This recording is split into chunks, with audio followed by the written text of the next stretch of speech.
கிறிஸ்துவின் கிறிஸ்தவம், இது வாழ்வின் வழி. Christianity of Christ, this is the way of life. பரிசுத்த ஆண்டவர் இயேசு கிறிஸ்துவின் இனிய நாமத்திலே உங்களை வாழ்த்தி ஒருங்கிணைந்த சுவிசேஷ புத்தகங்களின் பார்வைக்கு வரவேற்கிறேன். ஜெபிக்க கற்றுத்தாருங்கள். யோவான் தன் சீடர்களுக்கு ஜெபிக்க கற்றுக் கொடுத்தார்.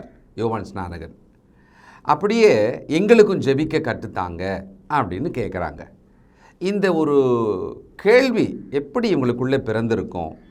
முக்கியமாக நமது ஆண்டவர் இயேசு கிறிஸ்து ஜெபிப்பதற்கான அதிக பிரயாசங்கள் எடுத்ததை, மணி நேரங்கள் செலவு செய்ததை அவங்க பார்த்துருப்பாங்க. ஏன்னா ஊழியம் பண்ணது, மக்கள் நடுவில் பேசியது, மக்கள் நடுவில் இருந்து அவர்களை குணமாக்கியது, இதெல்லாம் பார்த்துருப்பாங்க. இதுக்கு சமமாக இன்னொரு பக்கம் இதை அவர் அதிகமாக செய்ததை சீடர்கள் பார்த்துருக்காங்க. நமக்கும் பதிவுகள் இருக்குது. லூக்கா 11ஆம் அதிகாரம் 1 முதல். அவர் ஒரு இடத்தில் ஜெபம் பண்ணி முடித்த பின்பு அவருடைய சீஷரில் ஒருவன் அவரை நோக்கி, ஆண்டவரே, யோவான் தன் சீஷருக்கு ஜெபம் பண்ண போதித்தது போல நீரும் எங்களுக்கு போதிக்க வேண்டும் என்றான். அப்படியானால் ஜெபிப்பது போதிக்கக்கூடிய ஒரு விஷயம்தான். You can teach how to pray. ஒருவருக்கு நீங்கள் இப்படி ஜெபிக்க வேண்டும் என்று போதிக்கலாம்.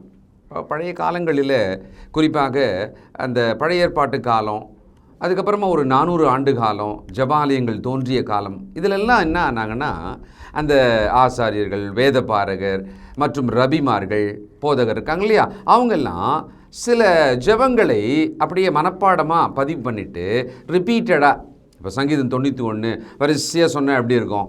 உச்சாடனம் போல, அதாவது மனப்பாடம் பண்ணிவிட்டு அதை மந்திரம் போல ஒரு சொல்லும் வழக்கம் அவங்களுக்கு இருந்தது. சங்கீதம் 121 அது அப்படியே மனப்பாடமாக சொன்னால் எப்படி இருக்கும்? அதுபோல் இன்றைக்கி ஒரு உதாரணம் நான் சொல்கிறதா இருந்தால், இந்த பரமண்டலங்களில் இருக்கிற எங்கள் பிதாவேன்னு ஒரு மாடல் ப்ரேயர் ஒன்று சொல்லி கொடுத்தார் இல்லைங்களா, அதை கத்தோலிக்கரும் கோடிக்கணக்கான மக்கள், ப்ராட்டஸ்டன்ட் அவர்களும் கோடிக்கணக்கான பேர் அதை அப்படியே மனப்பாடமாக டிட்டோவாக சொல்லிக்கிட்டே இருப்பாங்க. அது ஒரு முன்மாதிரிக்காக சொல்லப்பட்டது என்பதை அவர்கள் இன்னும் விளங்கிக்காமல் இருக்கிறாங்கன்றது அதில் சொல்லலாம். அதில் இருக்கிற விஷயங்களை எடுத்துக்கிட்டு இன்றைக்கு ஆண்டவர் இயேசுவின் நாமத்தினாலே அந்த ஜெபத்தை இன்றைக்கு ஏற்றார் போல நாம் சொல்லுவது, சூழ்நிலைக்கு ஏற்றார் போல நாம் செய்வது, அப்படி பண்ணால் கூட பரவாயில்லையே. அவங்க அதே ஜெபத்தை அப்படி சொல்லி முடிச்சுருவாங்க. அது ஒரு மாடல் ப்ரேயர். இப்படி நீங்கள் ஜெபம் பண்ணுங்கள். சொல்லப்பட்ட காலம் என்ன? ஆண்டவர் இயேசு உயிரோடு கூட இருக்கிறார், பிதாவை நோக்கி ஜெபம் பண்ணுங்கன்னு இப்படி சொல்லி கொடுத்தார். சிலுவையில் மரித்த பிறகு ஆண்டவரின் நாமத்தை நாம் பேசவோ ஜெபிக்கவோ எதையும் செய்யவோ பயன்படுத்தணும் அப்படின்னு இருக்கா இல்லையா? இதை ஏனோ இன்னைய வரைக்கும் இந்த பெரும்பான்மையான கிறிஸ்தவ மக்களாகிய கத்தோலிக்கரும் ப்ராட்டஸ்டன்ட்டு மதத்தவரும் புரிந்து கொள்ளவில்லை. 2, அதற்கு அவர், நீங்கள் ஜெபம் பண்ணும்போது பரமண்டலங்களில் இருக்கிற எங்கள் பிதாவே, உம்முடைய நாமம் பரிசுத்தப்படுவதாக, உம்முடைய ராஜ்யம் வருவதாக, உம்முடைய சித்தம் பரமண்டலத்திலே செய்யப்படுகிறது போல பூமியிலேயும் செய்யப்படுவதாக, அப்படியே சொல்லிக்கிட்டே வர்றாரு. முதல்ல பரலோகத்தில் இருக்கிற எங்கள் பிதாவே அட்ரஸ் பண்ணுங்க. நீங்கள் ஒரு கடிதம் எழுதுறீங்கன்னு சொன்னால், டு யாருக்கு? ஃப்ரம் நம்ம தான், நம்ம பேரை போட்டுருவோம். ஆனால் டு யாருக்குன்னு இருக்கணுமா இல்லையா? இந்த மொட்டை கடிதாசுன்னு சொல்கிறாங்க பார்த்தீங்களா, அதில் ஃப்ரம் இருக்காது, யார் எழுதுனான்றது இருக்காது. ஆனால் யாருக்கு போய் சேரணுன்றது வேணால் கரெக்டாக இருக்கும். ஜெபம் என்பது நாம் ஜெபிக்க யாரை நோக்கி அந்த ஜெபம், அது ரொம்ப முக்கியம். ஏன்னா அதில் இன்றைக்கி ஒரு தப்பு என்ன நடக்குது? ஆண்டவர் இயேசுவை நோக்கியே ஜெபிக்கிற பழக்கம் இருக்கிறது. ஆண்டவர் சொன்னார் இல்லை, என் நாமத்தினாலே பிதாவை நோக்கி நீங்கள் கேட்டுக்கொள்வது எதுவோ, பிதாவிடம் கேட்டுக்கொள்வது எதுவோ, செய்கிற இடத்துல, பதில் கொடுக்குற இடத்துல பிதாவாகிய தேவனும் பதில் கொடுப்பார், செய்வார் நமக்காக. ஆண்டவர் இயேசுவும் பதில் கொடுப்பார், நமக்காக செய்வார். இங்கே பிரச்சனை கிடையாது. இதை அவரே தெளிவாக சொல்லிட்டார். பிதா உங்களுக்கு செய்வார், நானும் உங்களுக்கு செய்வேன். யோவான் 14ஆம் அதிகாரம் 13. நீங்கள் என் நாமத்தினாலே எதை கேட்பீர்களோ குமாரனில் பிதா மகிமைப்படும்படியாக அதை செய்வேன். என் நாமத்தினாலே நீங்கள் எதை கேட்டாலும் அதை நான் செய்வேன். இது யார் பேசுறா? ஆண்டவர் இயேசு தானே பேசுறாரு. பிதாவானவர் குமாரனில் மகிமைப்படும்படியாக செய்வேன் என்று தானே அவர் சொல்லியிருக்கிறார். அப்போ செய்வதில் நமக்கு நல்லா புரியுது, ஆனால் கேட்பதில் நமக்கு புரியல. யாரை நோக்கி கேட்கணும்? ஏன்னா இங்கே சொல்கிறாரு, என் நாமத்தினாலே நீங்கள் எதை கேட்பீர்களோ பிதாவை நோக்கி. அதுக்கு தானே மாடலில் சொல்லி கொடுக்குறாரு. பரமண்டலங்களில் இருக்கிற எங்கள் பிதாவேன்னு நீங்கள் அட்ரஸ் பண்ணுங்க.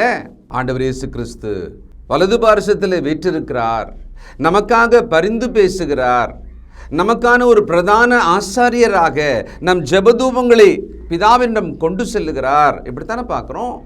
அப்போ நாம் பிதாவாகிய தேவனிடத்தில் இயேசுவின் நாமத்தில் அவர் பெயரால் வேண்டிக் கொள்ளும் பொழுது, அவர் சொன்னபடியாக, அவர் அதிகாரத்துக்கு உட்பட்டபடியாக நாம் வேண்டிக் கொள்ளும் பொழுது, நிச்சயமாக பிதாவானவர் நமக்காக செய்வார். குமாரனில் பிதா மகிமைப்படும்படியாக குமாரன் நமக்கு அதை செய்வார். இதை நம்ம எளிமையாக தான் இருக்குது, புரிஞ்சுக்கங்க. இயேசுவை நோக்கியே விண்ணப்பங்களை ஜெபங்களை ஏறெடுக்கிற ஒரு விஷயம் இருக்கு இல்லையா? ஒரு பாசத்தில் பக்தியில் நீங்கள் செய்கிறதா இருக்கலாம், ஆனால் அது முறையா என்று நீங்கள் யோசிச்சு பாருங்கள், நீங்களே நிதானித்து பாருங்கள். பரமண்டலங்களில் இருக்கிற எங்கள் பிதாவே, உம் நாமம் பரிசுத்தப்படுவதாக, Hallowed be thy name, உம் நாமம் உயர்ந்திருப்பதாக, உம் நாமம் மகிமையாக இருப்பதாக. யாத்திராகம் 20ஆம் அதிகாரம் 7ஆம் வசனம். உன் தேவனாகிய கர்த்தருடைய நாமத்தை வீணிலே வழங்காதிருப்பாயாக, கர்த்தர் தம்முடைய நாமத்தை வீணிலே வழங்குகிறவனை தண்டியாமல் விடார். அப்படின்னா என்ன அர்த்தம்? அந்த நாமத்தை கனவீனப்படுத்தாதே, கனப்படுத்து. பரிசுத்த குலைச்சலாக்காதே, அதை பரிசுத்தமாக உயர்த்தி மகிமைப்படுத்து. உம் நாமம் பரிசுத்தப்படுவதாக, உம் நாமம் மகிமைப்படுவதாக என்று நாமோ தேவனை துதிக்க, அவரை போற்ற வேண்டும். 3ஆம் வசனம். எங்களுக்கு வேண்டிய ஆகாரத்தை அன்றன்று எங்களுக்கு தாரும். ரொம்ப முக்கியமான விஷயம். நம் உயிர் வாழ்வதற்கு பிறந்தது முதல், அந்த பிறந்த நிமிஷத்திலிருந்து நமக்கு உணவு தேவை. மரண பரியந்தம் படுக்கையிலே வியாதியாக கிடக்கிற அந்த நேரமானாலும் கூட, மரணப்படுக்கையில் இருக்கிற வரைக்கும் கூட ஆகாரம் ரொம்ப தேவை. அப்போ சொல்கிறாரு, எங்களுக்கான ஆகாரத்தை தாரும் என்று கேளுங்கள். இப்போ இப்படி யோசிக்கலாம், ஆகாரத்தை தாரும்னு தேவன்கிட்ட ஜெபம் பண்ணிடுவோம். ஆனால் அதுக்காக நம்ம ஏன் உழைக்கணும்? நம்ம தான் ஆகாரத்தையே கேட்டுட்டோமா இல்லையா? எனக்கு விதையை தாரும் நான் கேட்டோம் இல்லை, ஆகாரத்தை தாரும் தானே கேட்டோம். அப்படி நினைக்கவே கூடாது. ஏன்னா நாம் உழைக்க வேண்டும், அல்லது நம்முடைய ஆகாரத்துக்கான ஒரு உழைப்பை எந்த வகையில் செய்யணுமோ அந்த வகையில் செய்யணும். ஏன்னா வேதம் நமக்கு ரொம்ப தெளிவாக சொல்லுது, உழைக்க மனதில்லாதிருந்தால் சாப்பிட தகுதியற்றவன். 2 தெசலோனிக்கேயர் 3ஆம் அதிகாரம் 10வது வசனம். ஒருவன் வேலை செய்ய மனதில்லாதிருந்தால் அவன் சாப்பிடவும் கூடாதென்று நாங்கள் உங்களிடத்தில் இருந்தபோது உங்களுக்கு கட்டளையிட்டோமே. வேலை செய்ய மனதில்லை, எங்களுக்கு வேண்டிய ஆகாரத்தை தாரும்னு ஜெபம் பண்ணிடுறோம்ல, அப்போ ஏன் நம்ம வேலை செய்யணும்? சோம்பேறியாக வேலை செய்யாமல் யாருடைய உழைப்பினுடைய உணவை நீங்கள் சாப்பிட இருப்பீர்களானால் தகுதியற்றவர்கள். அதனால தான் வீட்டில் பிள்ளைகள் வளரும்போதே உழைக்க கற்றுக்கொள்ள வேண்டும், வீட்டிலே நீங்கள் உதவி செய்ய கற்றுக்கொள்ள வேண்டும், நீங்கள் உண்ணும் ஆகாரத்துக்கான உழைப்பு உங்களுடையதாக இருக்க வேண்டும். அப்படி நினைக்கணும். அந்த ஒரு தன்மானத்தோடு கூட நாம் ஆகாரத்தை உண்ண பழகணும். ஆகாரத்தை தாரும்னு சொன்னால் அந்த ஆகாரம் என் கையிலே வருவதற்கான எல்லா வகையிலே எனக்கான நன்மைகளை, உழைப்பை, வருமானத்தை, அதற்கான பலனை எனக்கு தாரும் என்று அது உள்ள அடங்கிய பல விஷயங்கள் இருக்கிறது. 4, எங்கள் பாவங்களை எங்களுக்கு மன்னியும், நாங்களும் எங்களிடத்தில் கடன்பட்ட எவனுக்கும் மன்னிக்கிறோமே. இங்கே ரொம்ப அழகாக இருக்குது ஸ்டேட்மெண்ட்டு. நாங்கள் தான் மன்னிக்கிறோமில்ல, எங்களை மன்னிங்க. இன்னொரு இடத்துல வாசிக்கும் போது எப்படி இருக்கும்? எங்கள் கடனாளிகளுக்கு நாங்கள் மன்னிக்கிறது போல எங்கள் கடன்களை மன்னியும். அதனால தான் இதை பல விதமாக ரொம்ப ஆழமாகலாம் நம்ம இதுக்கு முன்னாலே பார்த்துட்டோம். மன்னிப்பு அப்படின்ற ஒரு தலைப்பின் கீழே இந்த மன்னிப்பை ஒரு தேவனுடைய பிள்ளை தேவனிடம் என்று கேட்பதானால் அது எப்படி கேட்கணும்? என்னுடைய பாவங்களை மன்னியும்னு கேட்குற இடத்துல நான் பிறருடைய பாவங்களை எல்லாம் மன்னிச்சிட்டேன், அதனால் என் பாவங்களை மன்னியும்னு கேட்கணும். 4ஆம் வசனத்தில் 2ஆம் பாகம், எங்களை சோதனைக்குட்பட பண்ணாமல் தீமையின்றி எங்களை ரட்சித்து கொள்ளும் என்று சொல்லுங்கள் என்றார். சோதனை நின்று எங்களை ரட்சித்து, தீமை நின்று எங்களை ரட்சித்து எங்களை பாதுகாத்து கொள்ளும். அதனால தான் காலையில் எழுந்து நாம் ஜெபிக்கும் பொழுது ஒரு கவசம் போல நமக்கான ஜெபத்தில் சில காரியங்களை நாம் வைக்கணும். ஆபத்துக்கும் விபத்துக்கும் விபரீதங்களுக்கும் நோய் நொடிகளுக்கும் தீமைக்கும் பொல்லாப்புகளுக்கும் இந்த நாள் முழுவதும் என்னை விலக்கி பாதுகாத்தருளும். ரொம்ப விவரமாக தான் சொல்லணும்னு அல்ல, சோதனைக்கும் தீமைக்கும் எங்களை விலக்கி ரட்சியும்.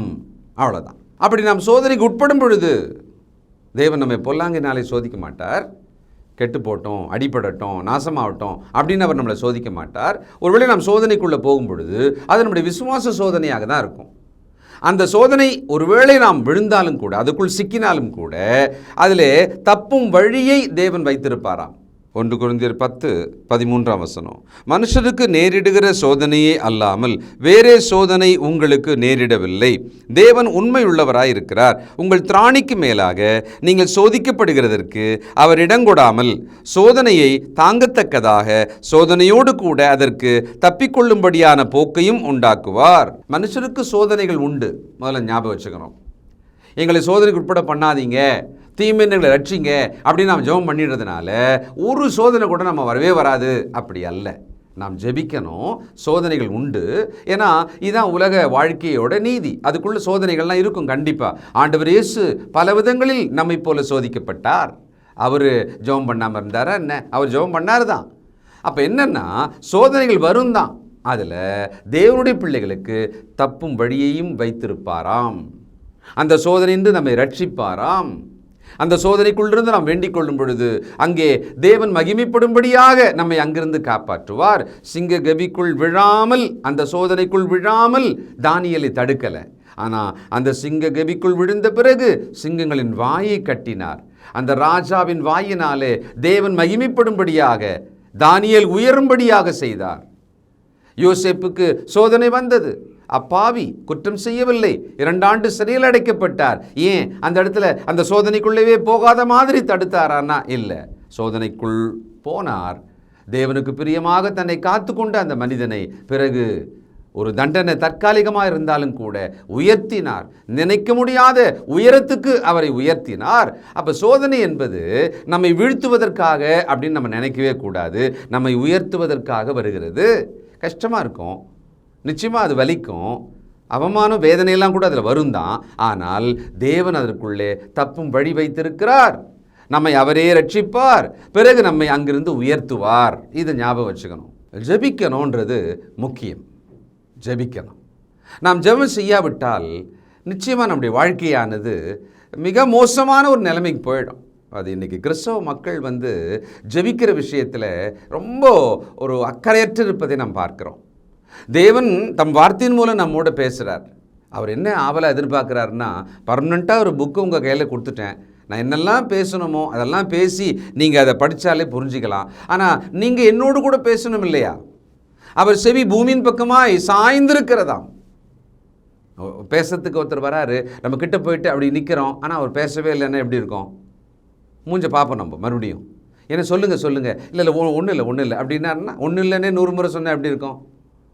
தேவன் நாம் என்ன பேசுவோம், அவரிடத்தில் என்ன பேசுவோம் என்று காத்திருக்கிறார். எரேமியா 33:3 என்னை நோக்கி கூப்பிடு, அப்பொழுது நான் உனக்கு உத்தரவு கொடுத்து நீ அறியாததும் உனக்கு எட்டாததுமான பெரிய காரியங்களை உனக்கு அறிவிப்பேன்.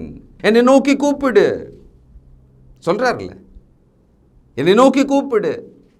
இதை பற்றி இன்னும் பல கோணங்களிலே அடுத்து நாம் செய்தியில் கேட்க தான் போகிறோம். ஒரு விஷயம், ஒரு மாடல் ப்ரேயர் இது. அதுக்குள்ளே இருக்கிற கண்டென்ட்டை பார்த்தோம்னா அது நமக்கான முன்மாதிரியாக சொல்லப்பட்டது. அதை அப்படியே சொல்கிற விஷயத்தில் நாம் கவனமாக இருக்கணும். நாம் பிதாவை நோக்கி ஜெபிக்கணும், ஆண்டவர் இயேசுவின் பெயரால் ஜெபிக்கணும். அதில் சொல்லப்பட்ட விஷயங்களை நாம் கருத்தாக புரிஞ்சுக்கணும். அதை அப்படியே எழுத்தின்படியாக எடுத்துக்கொண்டு நாம் மதீனமாக அதில் தவறான அர்த்தத்தை எடுத்துக்கொள்ளக்கூடாது. இதனால தான் சில விஷயங்களை, முக்கியமான விஷயங்களை உங்களுக்கு எடுத்து காண்பித்தேன். ஜெபிக்கணும். தேவன் நம்ம ஜெபிக்கணும்னு அவர் செவிசாய்த்து காத்திருக்கிறாராம். மத்தேயு 21:22 மேலும் நீங்கள் விசுவாசம் உள்ளவர்களாய் ஜெபத்தில் எவைகளை கேட்பீர்களோ அவைகளை எல்லாம் பெறுவீர்கள் என்றார். ஜெபத்தில் எவைகளை கேட்பீர்களோ அவைகளை பெறுவீர்கள். ஜெபிக்கணும், எல்லாவற்றுக்கும் ஜெபிக்கணும். எந்த சின்ன விஷயம்னாலும் ஜெபிக்கணும். காலையில் ஜெபிக்கணும், இரவில் ஜெபிக்கணும். இது 2 முக்கியமான புத்தகத்தின் அட்டைகள் போல. ஒரு புக்குக்கு ரேப்பர் இருக்கும் இல்லையா?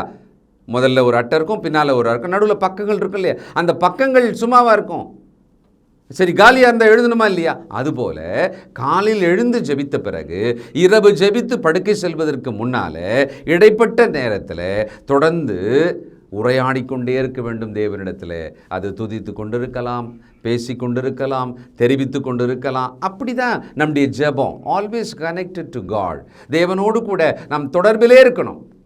அவர் சொன்னதை சொல்லி, நான் காலையில் இதை படித்தேன், இப்படி வாக்கியம் என்ன மாதிரி இருந்தது, இந்த வசனம் ரொம்ப ஆறுதலாக இருந்தது, இது என்னை எச்சரித்தது அப்படின்னு தேவனிடத்தில் அவர் சொன்னதை வச்சு அவர்கிட்ட பேசணும். இப்படி திங்க் பண்ணி பாருங்களேன், இப்படி முயற்சி பண்ணி பாருங்களேன், ரொம்ப அழகாக இருக்கும். ஜெபம் செய்வோம். இரக்கமுள்ள பிதாவே, பரிசுத்தரே, நாங்கள் உற்சாகமடையும்படி இந்த செய்தி இருந்தது, இந்த வார்த்தைகள் வசனங்கள் இருந்தது. நன்றி செலுத்துகிறோம்ப்பா. நாங்கள் சரியாக ஜெபிக்க, முறையாக ஜெபிக்க, எப்பொழுதும் ஜெபிக்க எங்களை தொடர்ந்து வழிநடத்துவீராக. உம்முடைய வார்த்தைகளுக்காக நன்றி செலுத்துகிறோம். எங்களோடு பேசுவதற்காக ஒரு புத்தகத்தையே எங்கள் கையில் கொடுத்திருக்கிறீரப்பா. நாங்கள் உம்மோடு பேச வேண்டும் என்று சாய்த்து உம்முடைய செவியை எங்கள் பக்கமாய் திருப்பி நீர் கேட்கும்படி, கவனிக்கும்படி எப்பொழுதும் இருக்கிறீரப்பா. நன்றியோடு துதிக்கிறோம். ஜெபிக்க மறந்த நாட்கள் உண்டு. ஜெபிக்க நாங்கள் அறியாமல் விட்டுவிட்டோம். கோபத்தில், வெறுப்பில் ஜெபிக்க நாங்கள் தகப்பனே பல சந்தர்ப்பங்களில் வேண்டாம் என்று நிறுத்தி இருக்கிறோம். எங்களை மன்னியப்பா. நாங்கள் ஜெபிக்க வேண்டும், உம்மோடு பேச வேண்டும் என்று நீர் காத்திருக்கிறீர். இனி தொடர்ந்து எப்பொழுதும் இடைவிடாமல் ஜெபித்து கொண்டிருக்கிறவர்களாக இருக்க எங்களை ஆசீர்வதியும். இயேசு கிறிஸ்துவின் நல்ல நாமத்தில் ஜெபிக்கிறோம் பிதாவே, ஆமென்.